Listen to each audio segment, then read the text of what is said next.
Good morning, everyone, and welcome to Pacific Hackers Conference. Today, we're going to be having Adam Darcy talking to us about organizational cyber resilience, identifying barriers. This is a global survey of organizational cyber resilience. It's a research and ongoing paper on global organizational resilience. So, without further ado, Adam, welcome. Thanks so much. Cheers, thank you. Hi, nice and intimate. I'm going to talk directly to you because there's still a few people here. So sorry about that if anyone doesn't like being asked very specific questions. So I'm here to talk about organizational cyber resilience, and we're going to specifically talk about identifying barriers to implementing cyber resilience in your organizations. So just a quick introduction to me. I'm Adam. I'm based in Dublin, Ireland. I'm over here working for a few days. I'm a tech lead at Workday, and I'm involved in a research group with the Technical University of Dublin. So that's like a partnership between Workday and the university. My focus is front-end development architecture and cybersecurity. So I've been super busy in San Francisco, doing like some architecture stuff, networking, looking in forests. Super beautiful place. So specifically, what I want to talk about today is how we resolve this kind of thing. So this is a live situation. 16 hours ago, Southeastern Technological University, or SETU, which is a university in Ireland, which is nice for me because it means I have a little bit of context on this, was hacked. They cancelled all their classes for Monday, and we're not sure when they're going to reopen. This is a live threat map of ongoing threats across the world by Sonic Wall. It's a nice example of how many threats are happening. I don't know the exact numbers. Someone told me that there's a hack every, like 100 hacks every 4 seconds or something, but people are getting hacked all the time. And it's bad no matter what. If you're a person, your data is getting out there. If you're a company, your organizational data is getting out, you're getting fined. If you're a government, espionage, warfare, you just don't want to get hacked. So over the last 2 years, as part of this research group, we've been looking into the problem of getting hacked, basically, the problem of cyber attacks. And I know everyone says, like, that's just what cybersecurity is. So we've been trying to very specifically focus in on a problem area. Like, we try to take a very much like a kind of product manager approach. Like, what is an identifiable product area where we can make small changes, effective changes, and cost-effective changes that actually give us an ROI. Like, you can, a lot of people say you can't be perfectly cyber secure. And like, you probably can be, but it'll cost you billions of billions of dollars, and you're not actually going to make any money. So that's not very practical. So over the last few years, we've been looking into this. Cyber threats loom large, and they're constant and they're growing threats of the world. So what are the barriers to stopping cyber threats? What are the barriers to your cyber resilience? What is stopping us sensing threats? What is stopping us resisting threats? And what is stopping us reacting post-threat? And then finally, can we put together, with that knowledge, a practical playbook that's cost-effective for organizations that can actually give organizations a management process through this without them spending trillions of dollars? So today we're specifically going to focus on the barriers to cyber resilience. I'm going to disappoint everyone. I'm not going to talk about how you can fix these things. I'm really sorry. I haven't written that paper yet. The paper I'm writing currently is about the barriers, and specifically trying to identify what like a top 10 barriers to cyber resilience is. We all know the OWASP top 10 for web threats, for cloud threats, and we're looking into kind of like what is a cyber resilience top 10. I can tell you now it's more of a top 6, but that's kind of the concept. So what is organizational cybersecurity, and why do I care? So I'm obviously a tech lead, and over the last few years, I've moved more from kind of system level cybersecurity to the concept of organizational cybersecurity, the cybersecurity of systems, the cybersecurity of your development lifecycle, the cybersecurity of how people work together, cybersecurity of how teams do cybersecurity together, how organizations do cybersecurity across companies. And in doing so, I became very interested in a holistic view of cybersecurity. When I was doing cybersecurity at the system level, I was very interested, especially on the client side, in like maybe stopping direct object reference.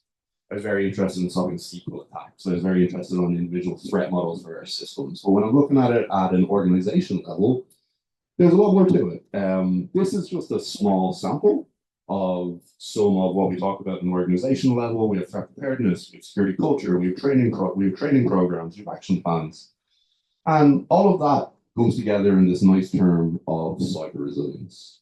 So I'm going to use this term cyber resilience that some people have probably already heard a lot throughout this presentation, and we will define it. Don't worry if you aren't totally comfortable with the concept. I'm going to use it over cybersecurity because cybersecurity can mean essentially everything. If I'm a hacker, I can say that I'm doing cybersecurity because I'm pen testing. If I'm a SOC officer, I can say I'm doing cybersecurity because I'm looking at logs. Whereas cyber resilience is this nice kind of wound up concept of that holistic view of organizations and their cybersecurity. And an organization can be a company, an organization can be a country, an organization can be an army. So really, organization is another great term that we can use here. So that's kind of what we're looking for, and why we're looking for it. Well, there's a million challenges to cybersecurity in an organization. Anyone here who works in tech, which I'm sure we all do, probably knows the core challenge is product managers. You're always going to have this kind of knock-on effect of, hey, we need to do something quickly, we need to get an ROI, but also we need to do it in a secure way. So that's definitely one of them. Rapidly evolving threat landscape. I think there's a talk coming up about how AI is creating this rapidly evolving threat landscape, so that's not helping in any way. Expanding and changing stacks, new technologies, compliance and legal. I don't know how familiar you are with the Cyber Resilience Act that came out in Europe last week. There's the CERCIA, which came out in America a few years ago. Loads of different compliance problems. And that's just your challenges. Arguably, your biggest challenge, though, is how many opportunities you actually have to address these issues. So for everywhere you have an issue, everywhere you have a challenge, you probably have 3 or 4 opportunities for something you can do about it. To give you a quick kind of overview of how many opportunities there are, the global revenue forecast in 2030 for a cybersecurity market is greater than $500 billion. So you could spend tons of money trying to fix these problems, and you're going to spend tons of money trying to fix these problems. If you're a big organization, if you're a Google, if you're an Uber, some of the orgs that are around here, you're going to put loads of money into it. But you want to be cost effective, you want to get an ROI. So specifically, me as a little researcher in Ireland who can't give companies billions or trillions of dollars, wanted to find a way to help them. And what we decided to do, the area that we decided to look into was micro adjustments. We wanted to look at the problem of cyber resilience at a granular level and try and identify that kind of top 10 of issues and then find ways to address those small issues. Not necessarily through tooling, but maybe through process, just maybe even through knowledge. This is motivated by a couple of factors. The key motivation here, you're going to hear me talk about a lot, is pure cash flow. Then there's also some human factors, and finally there's the cyber landscape. So these are some motivating studies. Specifically, we'll start with an Irish study.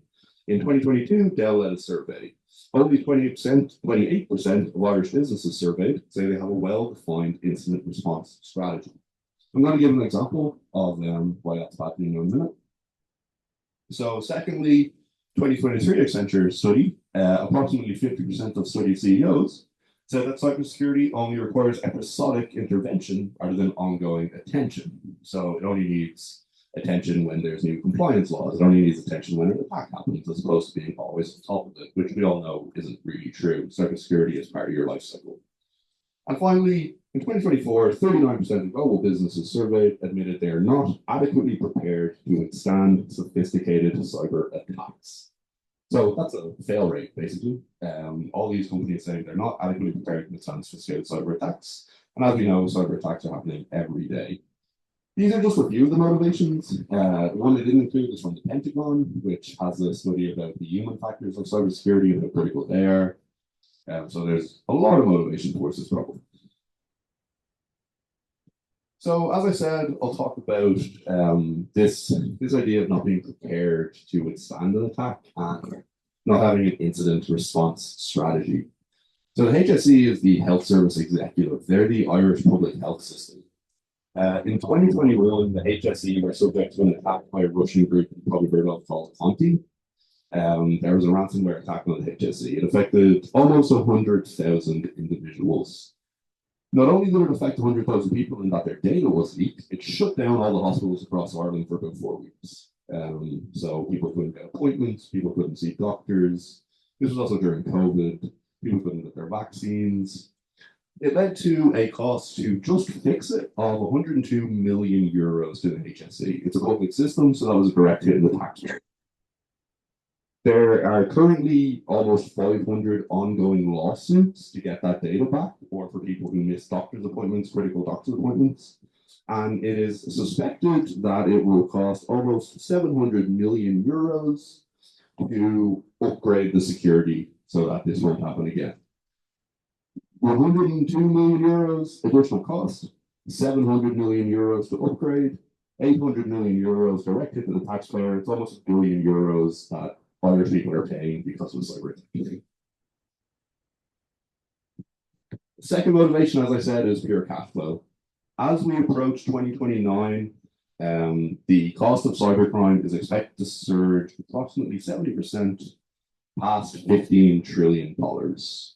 I don't actually know how many zeros trillions is, but $15 trillion is an absurd amount of money. And this is a graph that I use to talk to some of my leadership when I'm talking about this stuff. This shows how critical it is that we're on top of cybersecurity at all times. So this graph is the time to remediate versus time to execute.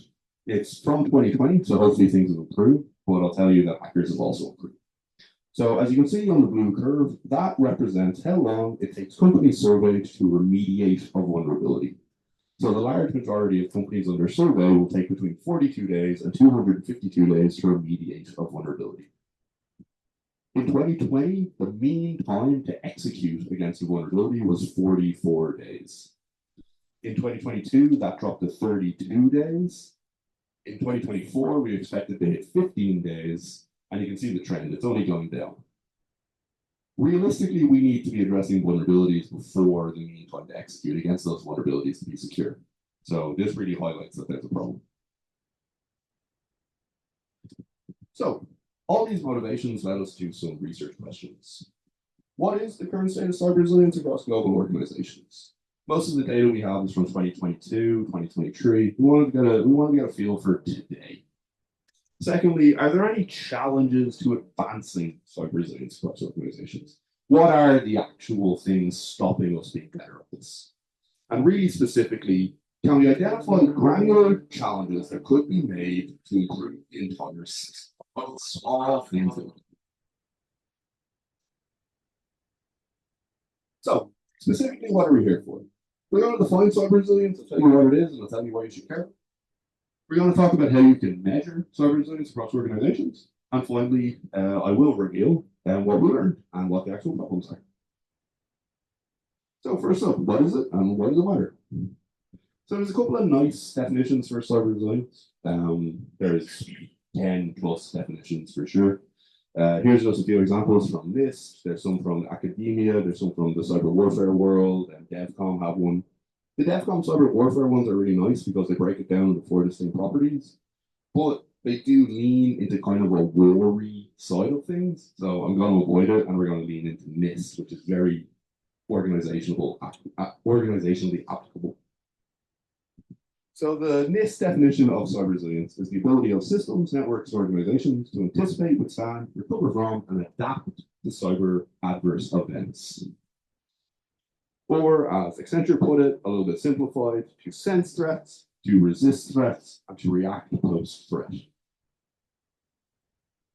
And why do you care in 2024? Well, honestly, you probably care since 2020 when this concept came into play, but specifically for 2024, we'll talk about a few reasons. Number one, the threat landscape is evolving, and with the rise of AI, it's even scarier than ever. So this is the CrowdStrike Global Threat Report. We're entering an era of a cyber arms race where AI will amplify the impact for both the security professional and the adversary.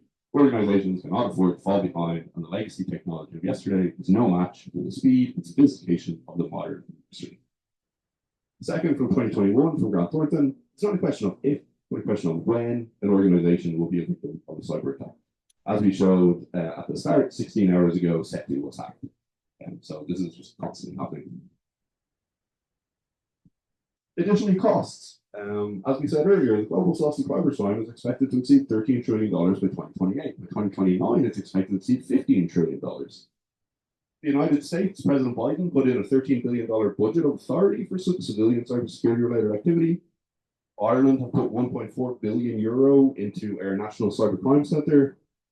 Russia even admit they lost €49 billion in 2020. If anyone has an in with Russia, I'd love to get more data. Not very much good data on Russia, unfortunately. The United Kingdom are investing almost £3 billion in cyber and legacy IT. India has invested 1,550 crore in rupees as part of their 24-25 budget in cybersecurity. I'm not very good at the Indian rupee lash crore conversion. So if anyone wants to help me there, please do. I think that's billions of dollars. I think that's like billions of dollars. But it's something I've genuinely struggled with. And finally, the China cybersecurity market exceeds $14 billion. Much like Russia, if anyone has an in with China, it'd be great to know because I can't get much great data. And finally, legislation. This is where your bosses are going to care. This is what my bosses care about. This is where you can get fined. So the European Cyber Resilience Act came into play in October. CERCIA came into play in the US in 2022. The Joint Cyber Safe Products Action Plan is an action plan between the US and the EU. And even China, their MIIT, have mandated that significant industries allocate 10% of their IT budgets to cybersecurity by 2023. This is where you can get fined. This is where this is where all your legal and compliance stuff is going to be. So to actually understand where we are in 2024, we need to measure cyber resilience. We need to get a glimpse of the state of organizational cyber resilience. So to achieve that, we looked into a couple of measurement frameworks. And there is plenty of these, thankfully. This has been around since about 2000, so there's plenty of people who've tried to measure it before. There's the Cyber Resilience Quantification Framework for IT Infrastructure, linked up in COT. Two of the US Army scientists have done incredible work in this area. And there's the Cyber Resilience Index out of the World Economic Forum, and there is the Cyber Assessment Framework out of the UK. These are all super useful measurement frameworks. For this study, we leaned on the Cyber Resilience Index out of the World Economic Forum. Why did we lean on this? So it's simple, it's pretty easy to understand, it wasn't going to stretch people, it's from a trusted source, the World Economic Forum and Accenture, and it's an indice, which meant it's very surveyable. It translates really nicely into a survey, which quantification frameworks are a little bit more difficult to achieve. So this is a little breakdown of the Cyber Resilience Framework. The Cyber Resilience Framework breaks down into 6 principles. Those principles break down into sub-principles, and those sub-principles break down into statements. And with these statements, you can see that level of granularity that we're chasing. All of these statements represent an area that you could improve, that could be a potential challenge or could be something you're doing well. So with that knowledge, we developed a survey. We developed a survey based on a self-guided evaluation through the World Economic Forum's Cyber Resilience Index. We asked a number of questions around profile. We asked a number of questions around what your organization is interested in terms of cybersecurity and cyber resilience. We asked organizations how they rank themselves up front. We asked organizations to do this self-guided evaluation, and we asked organizations how they rank themselves post self-guided evaluation. We never told the organizations what they actually scored. That will be revealed to them in time, but we're writing the paper first. This was all done on anonymity, a lot of anonymity. So I can't actually tell anyone what these organizations were or who they were, obviously, or they wouldn't have talked to me. But everyone was super friendly, and thankfully it wasn't actually that much of a challenge to get people to chat. So we went out and we caught 50 organization partners. It was 49 for a long time, so when it got to 50, I was very happy just because it's a nice round number. Over 9 sectors and 5 continents. So a pretty decent sample, I'm really happy with that. And the results broke down like so. This is kind of an industry profile of the organization that we were surveying. It breaks down largely as technology as our largest partner. Problem with a survey is that you can't ask a follow-up question. So technology here probably breaks down to a lot more. Specific hackers, for example, maybe were involved and they said technology. You can argue that we can put in education. So technology represents a lot here, but we also have defense, fintech, professional services, government, education. We had armies, we had governments, we had organizations. It's a nice broad sample, which is really great. How it breaks down in terms of roles, some of this has been translated. For example, like an army commander doesn't really make any sense in this context, so it's been translated into a certain role. The large majority of respondents are at a senior director level, followed by senior manager, followed by VP of Report, and then C-suite. Finally, we had some additional consulting types and security architect types. So how does the survey actually break down? So promoting cybersecurity is a primary focus of my organization for 70%, 77% of respondents. It's a good thing. It's probably not unexpected. I will tell you this, none of this is unexpected. Lots of people think that promoting cybersecurity is important. Everyone agrees that cyber resilience is at least moderately critical to their organization. And finally, the median cyber resilience self-evaluation score is 66 out of 100. Why did we use median? Because the mean is very liable to outliers, of which there was a few. So 66 out of 100 is your median self-guided evaluation score, which is pretty good. For organizations, you're trusting these people with your data. You probably want it to be higher. But 66 is a pass if you want to go with that. If you're looking at NPS, it's a detractor. But yeah, I think it's a nice start. So our index summary told us a couple of things. It told us about confidence. Most respondents rated themselves higher before completing a self-guided evaluation. I'll show you a graph now in a second that highlights that. Respondents went into this and they gave themselves a high score. Respondents then did a self-guided evaluation and we asked them to rate themselves again and they gave themselves a low score. So that's probably telling you that people are learning something from this, which is nice, but it's also maybe saying that they have a heightened level of confidence that isn't necessarily accurate. The majority of respondents reported a greater than 5-point delta between the three index scores. So as a rule, organization leaders aren't 100% sure where they stand. They're not miles off, but they're not accurate either. And finally, accuracy increased after completing a self-guided evaluation. So your score after completing a self-guided evaluation is 36% more accurate. So this is maybe something that companies should be doing more often in order to get a better stance of where they stand. So this is a quick sample highlighting some of those results. The red lines indicate negative trends, the green lines indicate positive trends. Where you see a red line, that's where an organization answered the first question. How do you rate yourself in terms of cybersecurity? Higher than they answered the second question. Where do you rate yourself in terms of cybersecurity? You can see there are some positive trends. And you can see the triangles. You probably can't really see very well on the screen. The triangles present the true scores. And the true scores generally lie somewhere between the first score and the second score. So people generally aren't as good as they think they are, but they're also not as bad as they think they are, which is quite nice to know. This is how the principles of cyber resilience broke down. So starting with the positives, incorporating cyber resilience governance into your business strategy was the highest scoring result. And that makes a lot of sense. As I said, a lot of this almost seems like common sense, but you can't really say that until you've actually got the data. So why does it make sense that incorporating resilience governance into your business strategy is high? Well, that's where your SLOs are. That's where your SLAs are. That's where your lawyers are going to be getting involved. That's where you're going to be getting fined. That's where the government is going to be getting involved. The most problematic area was cultivating a culture of resilience. So this is where we focus our efforts in terms of improvement. So first things first, we're going to talk about the positives. So incorporating cyber resilience governance.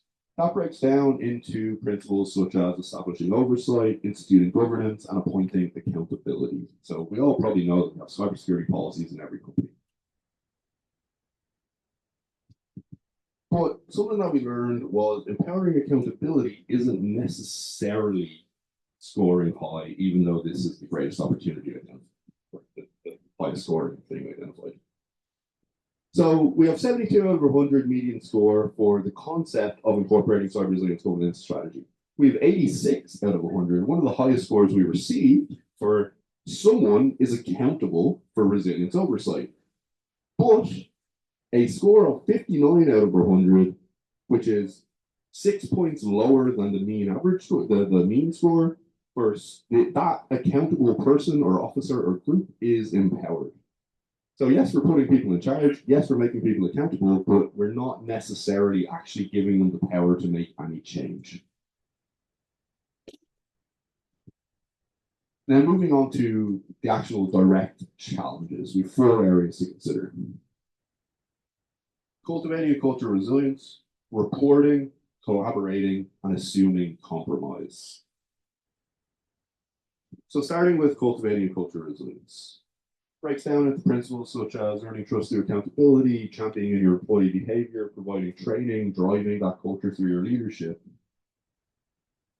And it broke down the scores in terms of this. A low overall score of 57.5. And this is just a quick case study into why your security culture is important and why we want that score to go up. So the PSNI is the National Police Service of Northern Ireland. I don't know if anyone's super familiar with Northern Ireland here, but it's an area that for the last 60 or 70 years has been in some turmoil. About 20 years ago, we had a Peace Act, and it's improved a lot. But the police force is still very much a protect organization. You don't necessarily tell your neighbours that you're a member of the police force of Northern Ireland. Additionally, they have a large undercover contingent. So due to a simple internal admin error, 10,000 records were exposed, 5,000 legal actions are in play, and there was a 750,000 fine from the UK that was reduced from 6.5 million because they're a public body.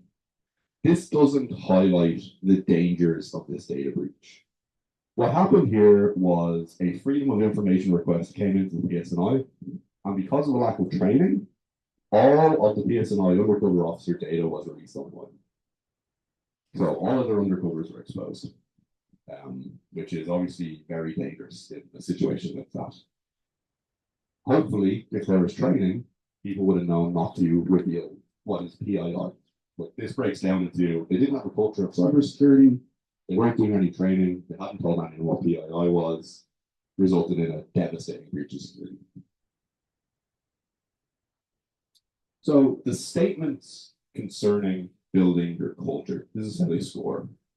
Earning trust through accountability and transparency. Training is actively engaging, driving culture through leadership, and championing employee behavior. As I said, a lot of this isn't really surprising. Anyone who works in a tech company has probably seen that these aren't things that any of the tech companies are great at. Particularly, training, we've all skipped through 2 or 3 hours of security training because we have to do it. It's never particularly engaging. But it can be mega important. So because I put a reference in here, you actually can't see my title, but it says the importance of upskilling. So secure by design, hopefully everyone's heard of, less than 4% of developers globally are involved in secure by design upskilling initiatives. This is data from Secure Code Warrior. They also discovered that upskilled developers reduce vulnerabilities by 50% more than non-upskilled developers. So by providing positive training for your workforce, you can have a huge impact on security of your technology. Second area of concern, communicating and reporting. Collaboration, governance, and cadences are defined or not defined. Management communicates the health of cyber resilience, external reporting on the state of cyber resilience, and quarterly reports on KPIs. Again, this makes a lot of sense. Companies don't want to talk to each other about their cybersecurity. We just don't want to expose our cybersecurity. We don't want companies to know what we're doing. We don't want companies to know what has happened. We're not willing to talk to each other. That's that external comms piece. Additionally, also internal comms. I've been in companies where they won't record meetings because of cybersecurity things. They won't let that information out to except a small group of people. So you have those employees who don't necessarily know what's going on. Communication and reporting, communication is always key. I say at the end that the most critical skill in cybersecurity isn't coding, isn't knowing about security, isn't computers, it's being able to And understanding that this is an area that we're not doing well in, hopefully can lead to some improvements. Finally, assuming compromise. People, process, and technology are factored into disruptive events, and metrics on irregular input and disruptive events are tracked. This was a really interesting one for me because I didn't realize how bad I was at this. I did threat models a lot, and assuming compromise is something I thought I did until I actually looked into this data. We've all been in a situation where we're looking at some kind of system model, and we say, oh yeah, that's a threat, but they need a token. Oh yeah, that's a threat, but they have to have come past the firewall. Oh yeah, that's a threat, but they need intimate knowledge of our system to actually affect that threat. And they're all breaking this concept of assuming compromise. And now we're de-risking some of these threats, but we're just making the assumption that they haven't already got this information. Especially from an architecture perspective, when I'm doing architecture sessions now, it's something that I'm really trying to work hard on. I'm bringing this kind of zero trust architecture process into play. This is probably the area I'm most excited to actually discover how to improve, because I know there's really exciting technical things going on in this area. But as I said, unfortunately, I haven't actually completed my research yet.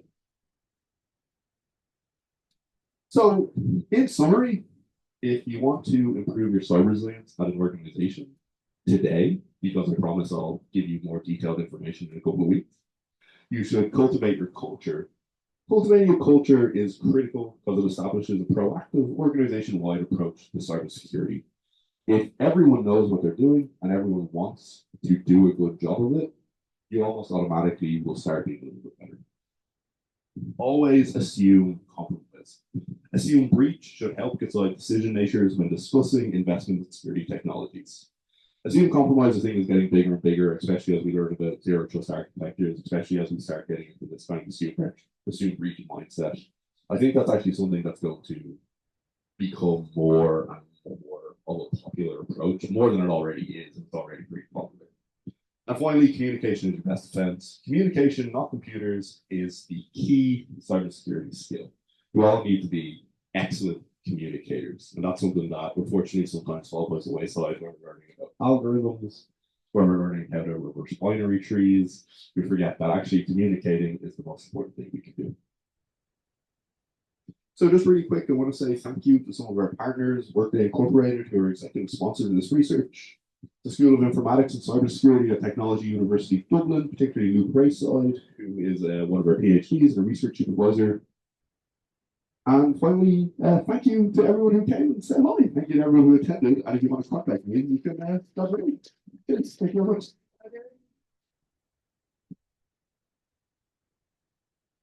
Ellie, thank you so much. Cheers.